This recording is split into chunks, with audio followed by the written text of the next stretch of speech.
se mund të shtoja diçka në fakt, sipas unë mendoj që Banka e Shqipërisë, institucionet e tjera patjetër i kanë mundësitë jo vetëm të pengojnë, por edhe të vlerësojnë në fakt se sa është impakti i gjithë këtij procesi të nëndeshëm që sjell fonde në Shqipëri, si shtatë Grigelci që denatyron çmimet, që prish konkurrencën, që rrit çmimet, rrit qeratet, gjitha këto. Patjetër që në këtë rast edhe në botë ka mundësi tjera të pasimin parave, patjetër ka mundësi edhe shtete tjera, cryptocurrency që quhen etj, po ky përqendrimi në një moment caktuar i kthimit të këtyre fondeve në Shqipëri me nxitim, me sa duket, ndoshta edhe për shkak proteste dhe element tjerë, me nxitim, patjetër unë e shoh me shumë shqetësim faktin që nëse ne kalojmë poshtë pragut 90 lekë për euro, pastaj mund të jetë edhe më e vështirë të përmbahet ky lloj niveli që është tani dhe patjetër jep impakt edhe më shumë pas në të gjithë këto sektorë që janë tashmë të dëmtuar, eksportet, bujqësia, të cilët kanë do të kenë shumë të vështirë. Ky është sektori që prodhon fakt, do të kenë shumë vështirë të ngrenë kokën dhe të rimarrin veten duke qenë edhe pranë le të themi atarësimit në Bashkimin Evropian. Dakor, do të mbetet për të parë në fakt. Flavio, për të shtuar dhe diçka se Erova. Nëse bëhet fjalë për një kurs euro që të shkojë në nivelin e 90 lekësh, do kemi të bëjmë me një rënje të eksporteve eksponenciale, që do të thotë eksportet nuk do të bien vetëm për shkak të kursit të euros, por për shkak të falimentit masiv të kompanive të cilat eksportojnë. Sot eksportet shqiptare lidhen me të themi energjinë elektrike, lidhen me mineralet, lidhen me bujqësinë, lidhen të themi me fasonerinë. Dy sektorët e fundit, të cilët janë më sensitivët, gati mund të falimentojnë nëse ndodh një proces i tillë në të gjitha kompanitë që mund të ofrojnë të shërbim.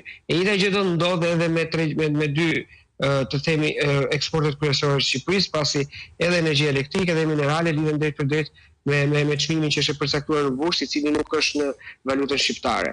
Kështu që do të kishte një rënje eksponenciale të eksporteve dhe një përkeqësim gjithmonë e më të thellë të bilancit tregtar, e cila do të prishte çdo lloj balance tashmë, se pavarësisht se kemi patur probleme, pas kanë ardhur të themi çdo 2-3 vjet cikle të ndryshëm të rënjes së euros dhe sikur është përshtatur tregu vendos. Një lëvizje e tillë kam përshtypjen që do të ishte shkatërruese për ekonominë shqiptare dhe për eksportet shqiptare.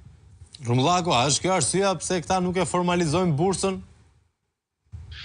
Nuk është problemi të bursa. Problemi është që në këtë rast kemi të bëjmë me një lloj, ky është një fluks i cili nuk krijohet në Shqipëri.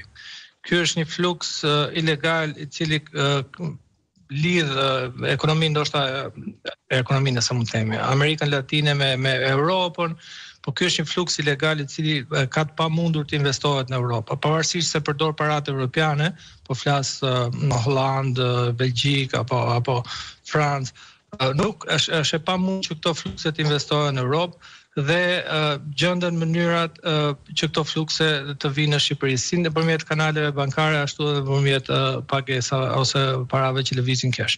Por nuk është një fluks i rregullt, ky nuk është një fluks i cilin ti mund ta kesh të garantuar. Nëse një polici franceze apo një polici holandeze do të merrej seriozisht me vazhdimisht me këto flukse, patjetër ato në një moment do ndërpriteshin.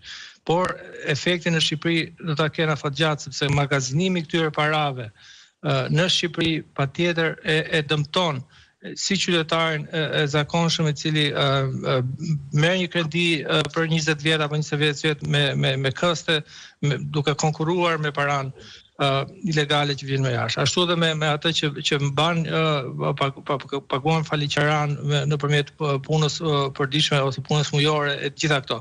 Kështu që këto nuk janë, patjetër që nuk janë të shëndetshme në këtë rast, jo vetëm që nuk janë të shëndetshme, por po dëmtojnë dhe pjesën tjetër të ekonomisë. Po dëmtojnë atë ekonomi organike që është ngritur në Shqipëri. Ekonomia fason që ishte ajo para prake le të themi, po edhe pjesën tjetër të ekonomisë, edhe vetë turizmin, sepse vërtet turizmi rritet apo të ardhurat në fakt për njësitë e euros ulen dhe normalisht e gjitha kjo pengon në fakt këtë ekonomi të vogël që ne kemi.